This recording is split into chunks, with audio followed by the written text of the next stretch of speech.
Welcome to the PoPolitickin show. Created in 2008, PoPolitickin is a hip-hop meets self-help brand.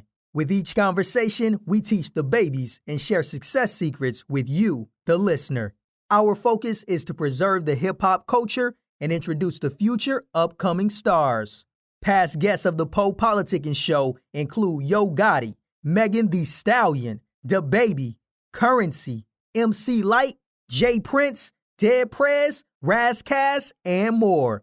Subscribe on Apple Podcasts to get automatic updates of each episode. Keep politicking with Po on social media at PoPolitickin. Visit our website, PoPolitickin.com, for more exclusive content. PoPolitickin.com. Hey everyone, this is TRISHES and I am on PoPolitickin.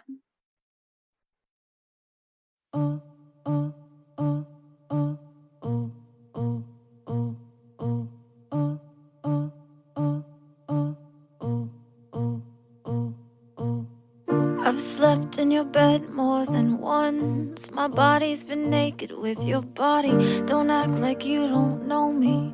Walking around this party like a god. What are you doing? Just treat me like a human, please.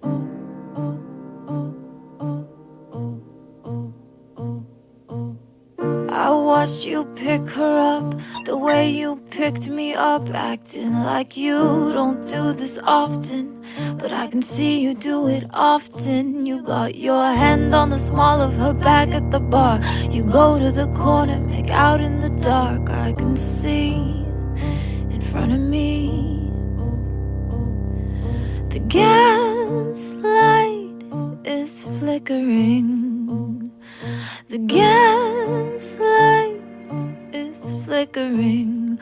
Oh, don't act like I'm crazy for taking you at your word. Don't act like I'm crazy, 'cause seeing you with her hurt.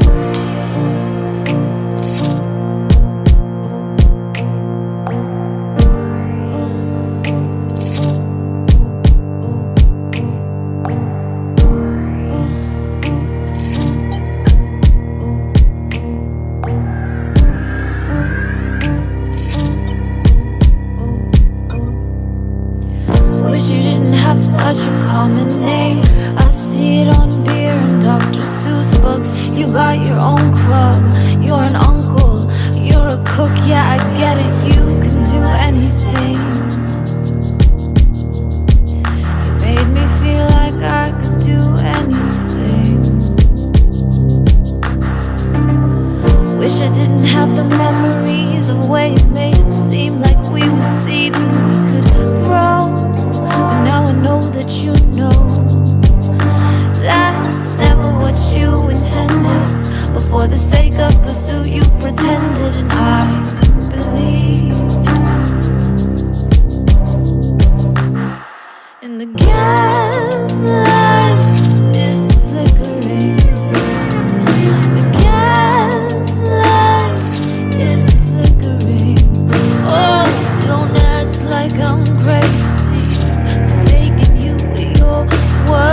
Don't act like I'm crazy, 'cause seeing you with her hurt.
The gas light is flickering.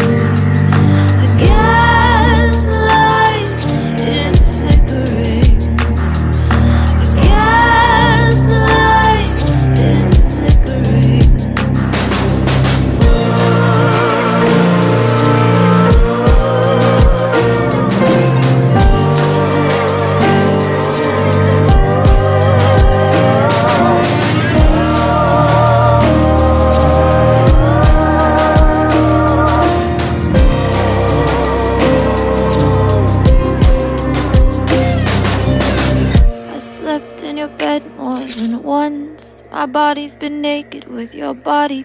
Don't act like you don't know me. Walking around this party, oh my God, what are you doing? Just treat me like a human, please.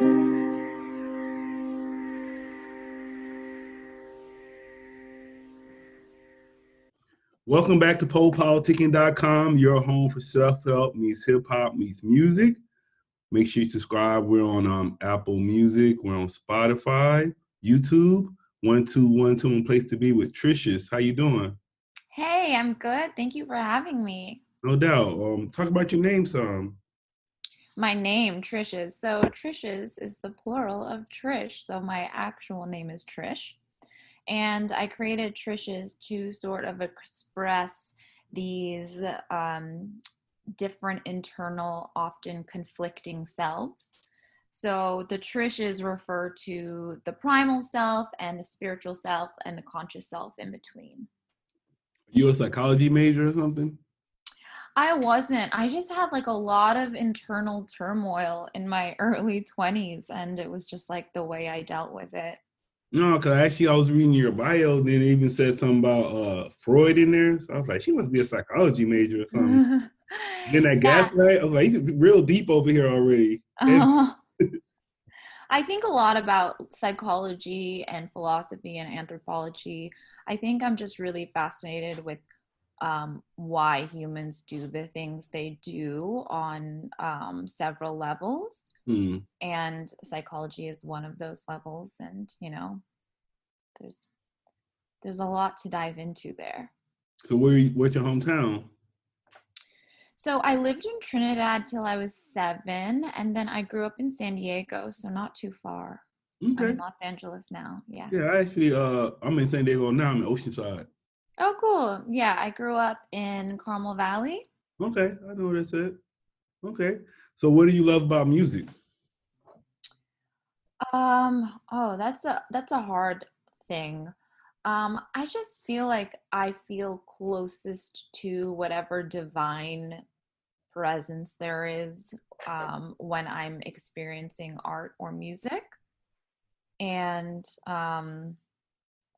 yeah, I've always been drawn to it as a medium of expression.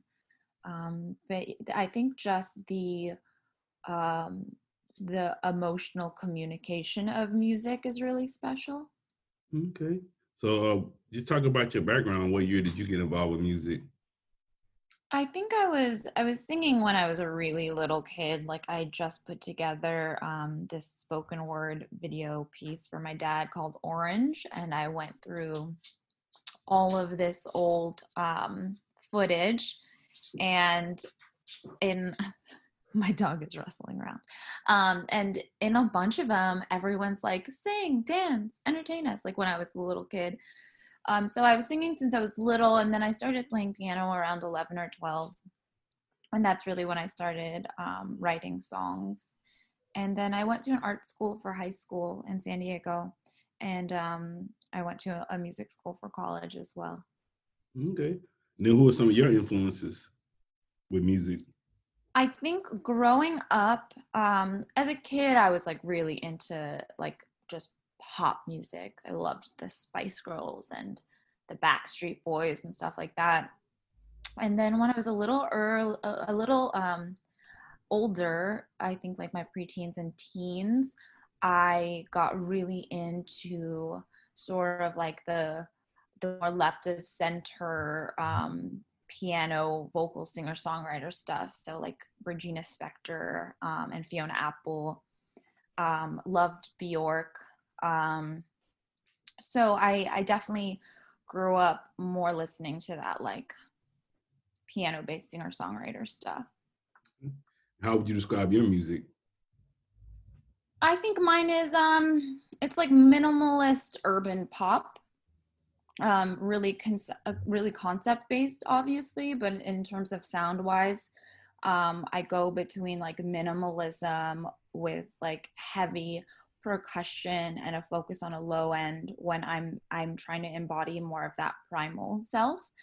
And then I go into heavier harmonic progressions and and more elaborate arrangements when I'm trying to embody sort of that higher self, and then the happy medium between to represent like the conscious Trish. So what do you mean by that? Kind of go a little deeper on what you were just saying, what you just said. Yeah, so I mean the idea is well, in like Freud's theory of the constructs of self, the primal self and the conscious self are like that devil angel. I don't like to think of it as like devil angel because I don't think the primal self isn't inherently bad. It's like a very necessary aspect of ourselves, but the conscious self is where we're distilling all this information from these other selves. So musically, I like to take the minimalist and more like luxe harmonies and sort of interpolate them to represent that conscious self. So like what is happening in your conscious mind a lot of the times. You're being affected by things, but there are deeper reasons, and you might not necessarily understand that at the time. It might be something that's like exposed to you later, or sometimes I think a lot of people don't actually dive in very deeply into why they're thinking or feeling certain things, and they might never expose those other layers of themselves. So how can you dive in and understand why you're doing what you're doing? I think there's a lot of different ways. I'm really big on meditation, but like therapy is great and being more and more normalized, which is awesome. I also think just like it's just taking the time to sit with yourself and your emotions. I think a lot of people don't do that. I think a lot of people take things at face value, and I'm guilty of the same. Often I don't want to sit down and be still and meditate because I don't actually want to deal with whatever it is that's going on in my head. And it's easier when you're just going and you're just living without examining, that unexamined life can be easier in a sense, but then I think a lot more difficult in another sense. So you might describe your creative process when you're making music. So it's typically more of like an intellectual academic process.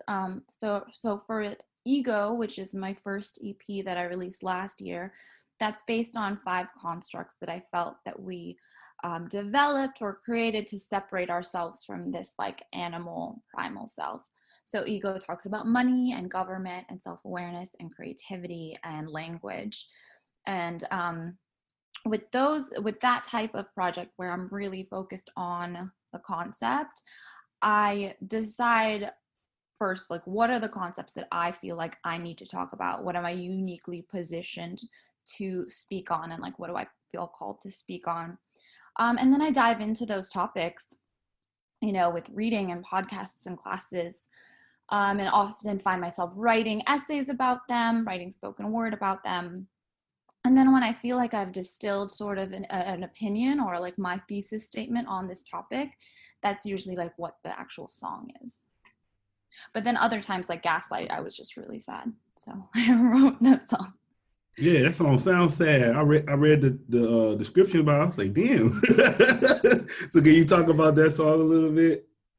Yeah, so Gaslight and its predecessor, Caffeine, are definitely outside of the normal like TRISHES universe.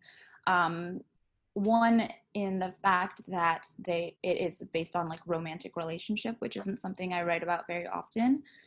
And 2, in the fact that they were just like things that like poured out of me rather than that more like conscious intellectual process that I was just speaking about. So yeah, Gaslight, I was like pretty obsessed with this person, and I went to this party and he like ignored me and left with this other girl. And the next morning I wrote Gaslight, and that was like 3 years ago I wrote it. And then I recorded it about a year later with my friend Andy Lewis, who is amazing, and we recorded it in a studio he built in a shed outside of his parents' house in the UK. And we just like used all of these different weird sounds and manipulated instruments in different ways, and it was just like a really wonderful experience. And then the music video, which I'm incredibly proud of, is something that we filmed in May. And me and the co-creators, Kelby Isaacson and Freedom Dunn, we like met on Zoom like 2 or 3 times. We came up with the concept, we wrote up a shot list, and we enlisted 2 other dancers, and then everyone shot their footage on their own while we were in lockdown. And then I edited it, and yeah, so that's how all of Gaslight came to be. So back to the story a little bit. So was this guy your boyfriend, or did you think he was your boyfriend and you just showed up? I gotta see who was in the wrong. No, it was just this guy I was seeing, who I think is sort of a sociopath, honestly. And yeah, it was just a guy that was seeing, who I now know is like, it does this very often, like makes women feel like they're like he's very much like focused on them.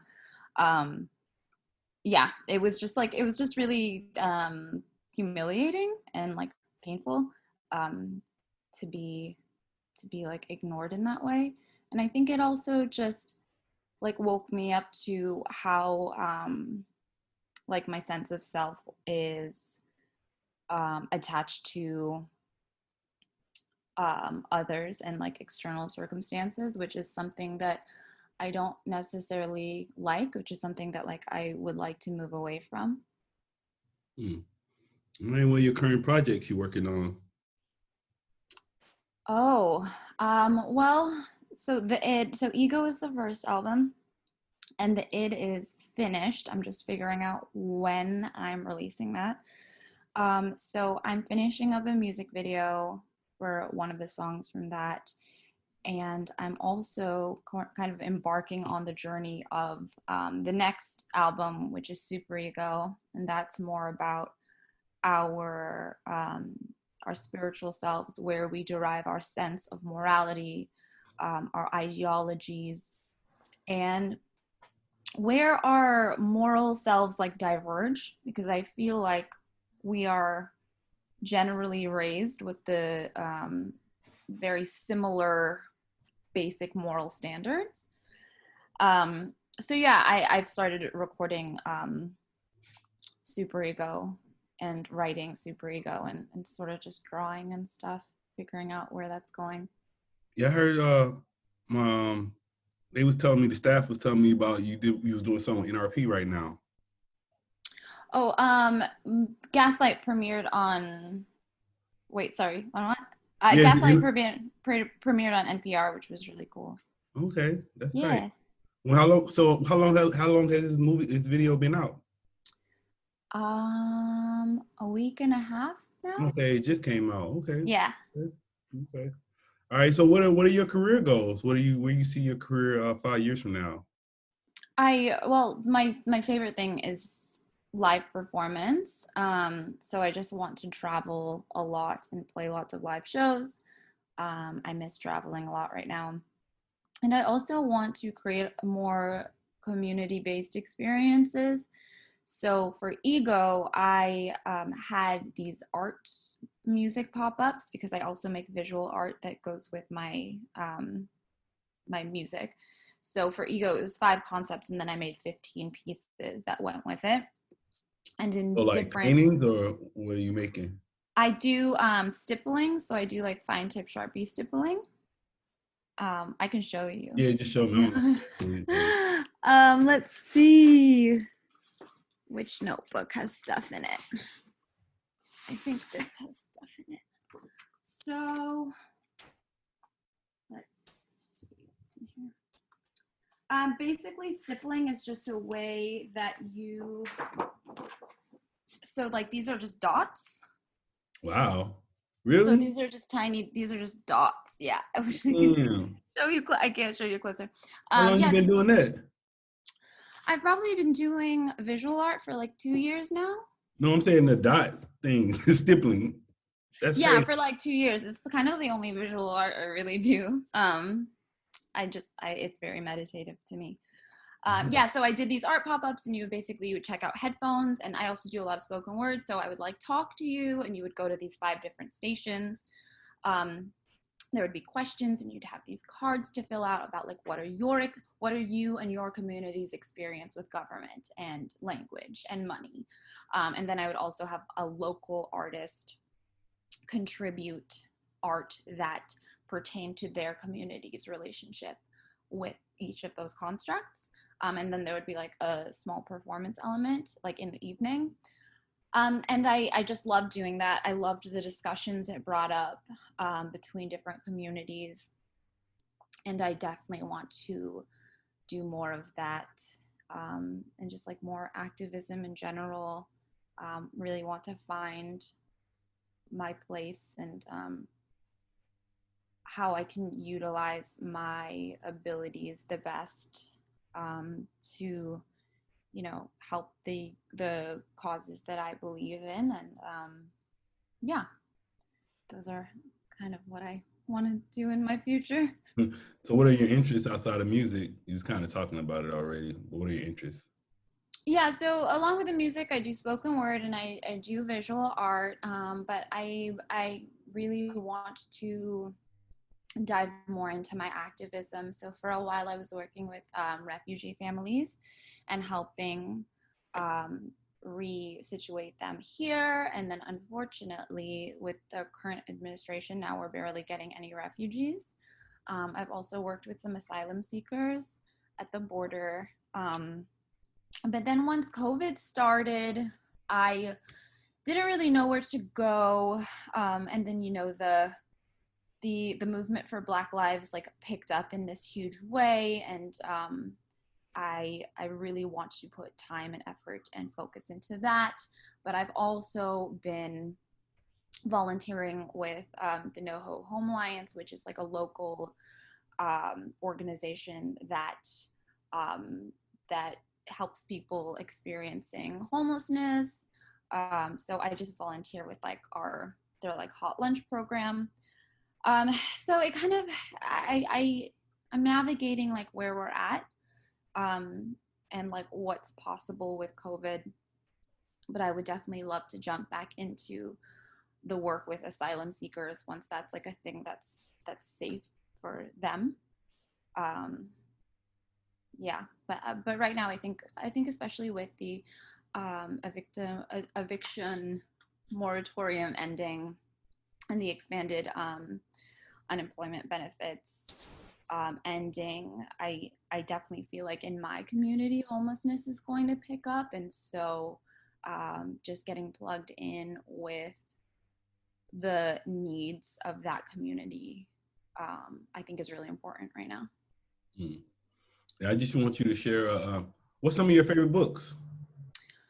Ooh, I got lots of them. My shelf is right there, so I'm gonna look. Freedom is a Constant Struggle by Angela Davis. It's a great one. Hard.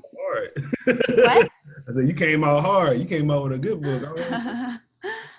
Known and Strange Things by Teju Cole is great. I love where is it? I don't see it. But there's a book called Last Ape Standing, which is similar to a really popular book called Sapiens, but it's shorter. And I don't know, I think the writer of Sapiens is also it's pretty funny, but I really like Last Ape Standing a lot. I'm reading Sapiens right now, really enjoying it. I just finished Thick and Other Essays, and that was great. Ishmael, love that book. Yeah, those are like my faves. Those are my faves. There's a book of poetry called No Matter the Wreckage by Sarah Kay that's really beautiful. Yeah, those are my recommendations. All right, then I want you to just share an interesting life story that you went through. Anything? Oh, interesting life story. I have like a crazy life story, but I'm not sharing it today. I don't know of any interesting life stories. My life has been like pretty cool, but also mundane in a lot of ways. Um, ooh, like what? I don't know. My life's not interesting, I I guess. get different stuff. I don't know anything. Any like it could be something positive you want to share with the listeners, just anything. Okay. Well, I'll tell you about last summer. I was on tour in Eastern Europe, and um, I got to play at a festival that was my friend Felita booked the acts. So it was in Bosnia. It was like an hour and change outside of Sarajevo, Mhm. and but I think all of the acts were from Los Angeles because she booked them from Los Angeles, flew us out there, and it was just like the wildest experience. um the festival was like a wellness yoga festival that also had music, so Mhm. it was at this like sort of like summer campy resort, and there were just like animal like farm animals everywhere, but also like wild animals everywhere. And it's less of a story and more of just like a really cool experience. And then I met some of my best friends on that trip because we were out there for like 10 days. So the festival was like 3 days, but we went out there like a week early and we did some press and we did some like shows in the city. And it was just like a wild experience of being in Bosnia for the first time, and learning about the war there, and spending time with these people. And it was pretty amazing. Yeah. That's a good story. I like that. Yeah, I don't know if there's like a point to it, but it was just a great experience, and I miss traveling. And I think Eastern Europe's like a really amazing, magical place. All right. And then what advice would you give to new artists? I think new artists just you need to lean into what makes you unique, and also like what is your unique perspective that you can offer the world. I think there is a lot of content in the world. And I feel like people don't pause very often to say, am I the person to be saying this? And does this need to be in the world? Um, I think you really hit your stride and find your strength when you think, what gives me a unique perspective? How can I speak on that? And how will that affect myself and my community? Um, yeah, just leaning into what makes you different. Mhm. What would you like to say to your fans and supporters? Oh, you guys are the best. I can't believe you guys listen to what I have to say, and I appreciate it very much. And especially during quarantine, it's been like really, really awesome. Just like chatting with everyone. Like I definitely like get to like dive into my DMs more, and every like my followers are just like awesome. Just like really cool, creative, smart, interesting people, and I love being able to talk to them. And then anybody just not hearing about you now, why should they go follow you?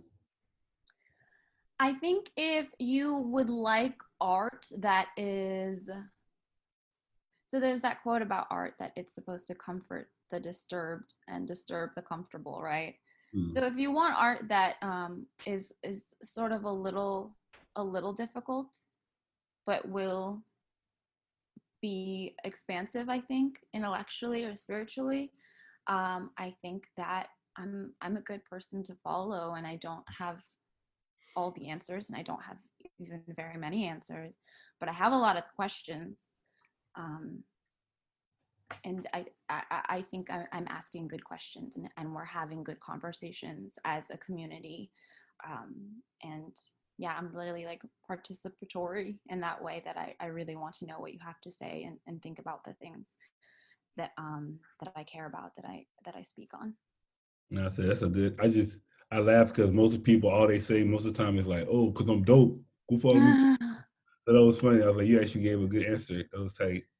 I have the longest winded answers. I'll just ramble for ages.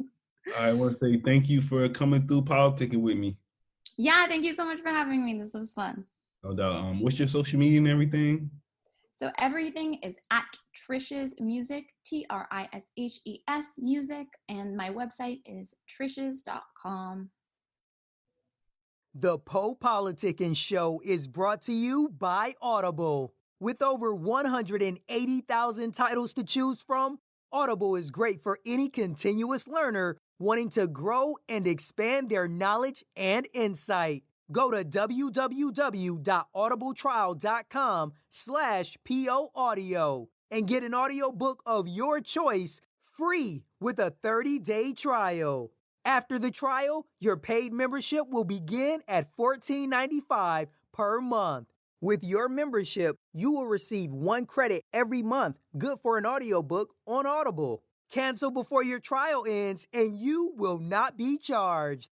So go to www.audibletrial.com/POAudio and download a free book by Tony Robbins, Grant Cardone, Napoleon Hill, Les Brown, Damon John, and more. Always remember that knowledge is power.